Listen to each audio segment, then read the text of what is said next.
Hello everyone, কেমন আছো সবাই? আশা করি সবাই খুব ভালো আছো আর আমিও খুব ভালো আছি। তো আমি গতকালকে তোমাদের সাথে মায়াপুর ভ্রমণের পার্ট 1 ব্লগটা শেয়ার করেছিলাম, আর আজকের এটা হচ্ছে পার্ট 2। তো সেদিন তো সন্ধেবেলা আমরা দুজনে রেডি হয়ে মানে সন্ধে আরতি দেখবো বলে বেরিয়ে পড়েছিলাম। তো তার আগে আমরা ডিসাইড করলাম যে লঞ্চে করে মানে গঙ্গা পারাপার করব। আর ওদিকে হচ্ছে গঙ্গার ওপারে তো নবদ্বীপ ধাম, আর এই পাশে হচ্ছে মায়াপুর। তো আমরা এখন নবদ্বীপ ধামের উদ্দেশ্যেই যাব বলে আমরা ফেরিঘাটে পৌঁছে গেছিলাম। তো ওখানে হচ্ছে দুটো ফেরিঘাট আছে, একটা হচ্ছে কৃষ্ণনগর যাওয়ার জন্য লঞ্চ ওখান থেকে পাওয়া যায়, আর একটা হচ্ছে নবদ্বীপ ধামের জন্য। তো আমরা নবদ্বীপ ধামে যাওয়ার জন্যই টিকিট কেটে নেব। তো এখানটায় আমরা লঞ্চ ঘাটে পৌঁছে গেছিলাম, আর বর ওখান থেকে দুটো টিকিট কেটে নিয়েছিল। তো টিকিট মূল্য বেশি নয়, ওই 10 টাকা করে। আর দূরত্ব কিন্তু খুব একটা বেশি নয়, জানো। ওই মাঝ মানে গঙ্গা নদীটার জন্যই এরকম অসুবিধা আর কি, এপার আর ওপার। ওপারে গেলে নবদ্বীপ ধাম আর এপারে হচ্ছে মায়াপুর। তো বর এখান থেকে টিকিটও কেটে নিয়েছে যথাসময়। তো এবার হচ্ছে আমাদের লঞ্চে ওঠার পালা। তো আমি তো উত্তরবঙ্গের মেয়ে, তো আমার লঞ্চে খুব বেশি ওঠা হয়নি। ওই একবার লঞ্চে করে আমি ওই দক্ষিণেশ্বরে ওদিকে গেছিলাম, আর আজকে হচ্ছে দ্বিতীয়বার। তো আমি তো খুব এক্সাইটেড ছিলাম লঞ্চে ওঠার জন্য, আর আমার ভয়ও লাগছিলো। আমার জল দেখলে ভীষণ ভয় করে, আর এখন তো বর্ষাকাল, একদম নদী হচ্ছে জলে টইটুম্বুর। তো এখানে আমরা যেই লঞ্চটাতে উঠবো সেই লঞ্চটা কিন্তু এখানটায় এসে দাঁড়িয়ে গেছে, আর আমার তো ভীষণ ভয় করছিল। আর অনেকটাই কিন্তু খারাপ, মানে এই পাশ থেকে ওপরে যেতে গেলে অনেকটাই কিন্তু খারাপ। তো যাই হোক, আমি তো লঞ্চে উঠে পড়েছি। এবার হচ্ছে মানে গঙ্গা ভ্রমণ করার পালা। তো চারিদিকের পরিবেশটা দেখতে পাচ্ছ কত সুন্দর, মেঘলা ওয়েদার, আর কি যে একটা ঠান্ডা বাতাস বইছিল, আর খুবই ভাল লাগছিল। ওই যে ক্যামেরাটা জুম করে দেখালাম, আমরা যাব ওই পারে, ওইটুকুই কিন্তু ডিস্টেন্স। তাও এই নদীটা থাকাতে মানে অসুবিধা হয়ে গেছে। লঞ্চে তো উঠে পড়েছিলাম, কিন্তু তারপরও আমার প্রচণ্ড ভয় করছিল, মানে যদি আমি মাঝগঙ্গায় পড়ে যাই। তাও অনেক ভয়ে আমি বসেছিলাম।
আমরা নবদ্বীপ ধামে পৌঁছেই গেছি। আর ওই যে দেখো, জুম করে দেখাচ্ছে যে মন্দিরের চূড়াটা দেখা যাচ্ছে, ওটাই কিন্তু মায়াপুরের মন্দির। তো এবার হচ্ছে আমাদের লঞ্চ থেকে নামার পালা। আর এই মাঝ গঙ্গায় এসে আমার এত ভয় করছিল, এত জলের স্রোত, আর কি যে ভয় লাগছিলো কি আর বলবো। তো যাই হোক, ভয়ে ভয়ে আমি নেমেই গেলাম।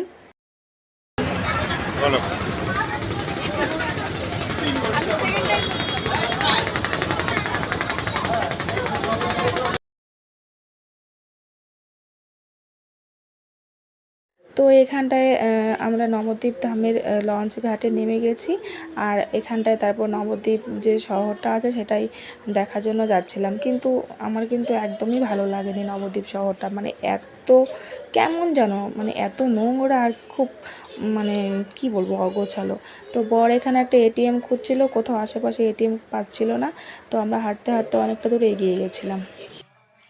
তো এখানে নবদ্বীপ ধাম থেকে ফেরার পথে মায়াপুর ইস্কনের আগে আরেকটা এখানটা জগন্নাথ দেবের মন্দির ছিল। তো এখানটা কিন্তু সন্ধ্যা আরতি হচ্ছিল, আর সেটা দেখেই আমরা কিন্তু দুজনে এখানে দাঁড়িয়ে পড়েছিলাম আরতি দেখার জন্য।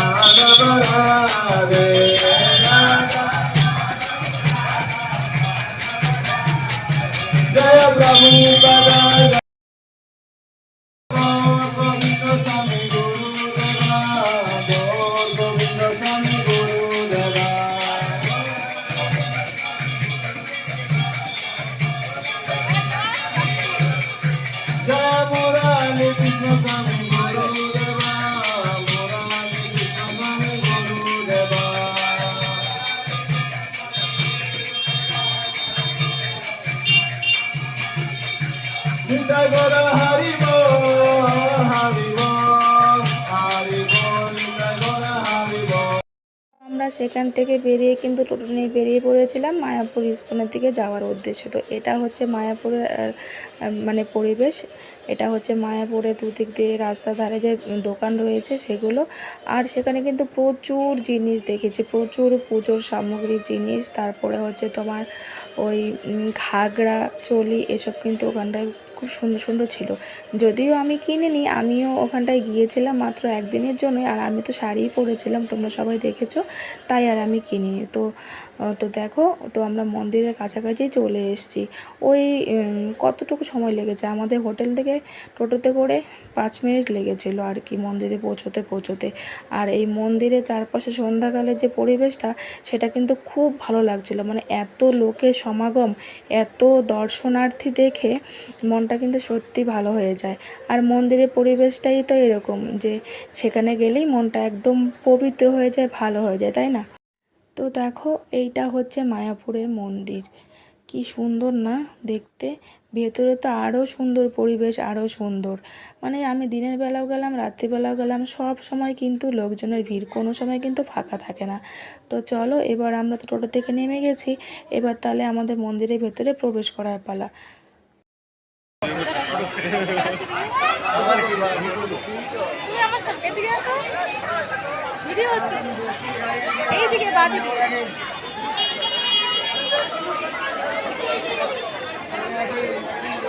হরে কৃষ্ণ, হরে কৃষ্ণ। তো আমরা যখন মন্দিরে প্রবেশ করছিলাম তখন ওই সন্ধ্যে 7টা নাগাদ বাজে। আর ওখানটা যে রাতে খাবারের টাইম, মানে প্রসাদ গ্রহণের টাইম কিন্তু ছিল ওই 7টা থেকে 9টা পর্যন্ত। তাই আমরা খুব তাড়াহুড়ো করে ঢুকছিলাম সেখানে। তো এখান থেকে স্টার্ট হচ্ছে মন্দির চত্বর। আসলে তো মন্দির এরিয়াটা অনেক বড়, তাই আমাদের পুরোটা ঘুরে ঘুরে দেখা সম্ভব হয়নি, আর তোমাদেরকে দেখানো সম্ভব হয়নি। তো এটা কিন্তু যদি কেউ মানে পুরো মন্দিরটা ঘুরতে চাও, তাহলে কিন্তু তোমাকে 1 থেকে 1.5 ঘন্টা সময় লেগেই যাবে, তারও বেশিও লাগতে পারে। তো আমরা দুজনে হাঁটতে হাঁটতে কিন্তু মেইন যেখানে মানে রাধা মাধব যে মন্দিরটা রয়েছে, মানে যেখানে সন্ধ্যা আরতি হয়, সেখানেই যাচ্ছিলাম। তো তার মাঝখানে একজন প্রভুজির সাথে দেখা হয়ে গেছিলো। আর তিনি কিন্তু আমার বরকে অনেক কিছু মানে বোঝাচ্ছিলেন। আর একটা বই দিয়েছিলেন জোর করে, যেখানে শ্রীকৃষ্ণের সমস্ত বাণী লেখা আছে, ওনার সমস্ত কথা লেখা আছে।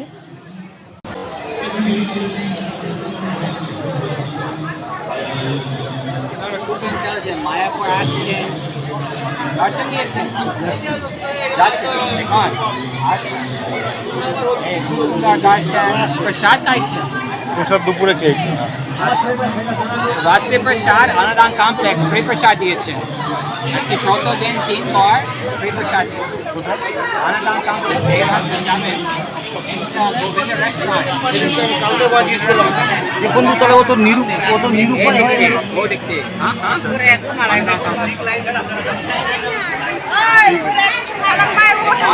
7 बजे 9 बजे 9 बजे से।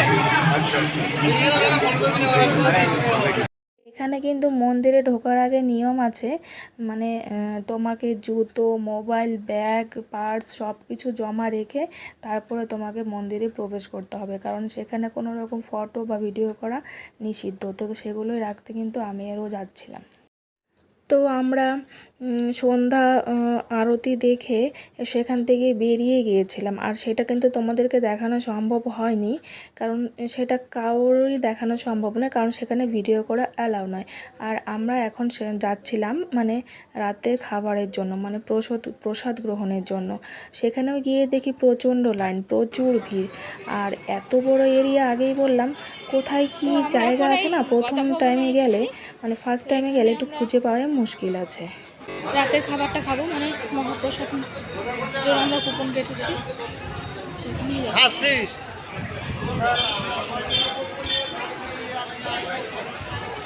ও পদ্ম গাছ।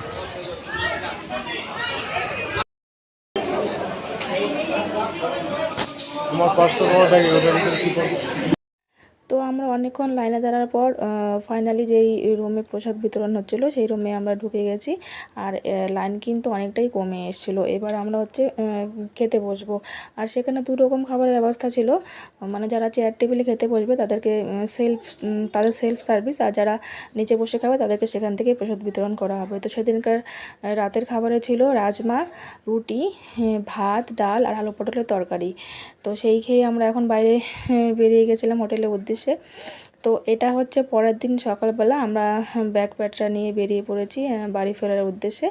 তো মায়াপুর থেকে কৃষ্ণনগর পর্যন্ত তো আমাদের লঞ্চেই, মানে স্টেশন পর্যন্ত লঞ্চেই ফিরতে হতো।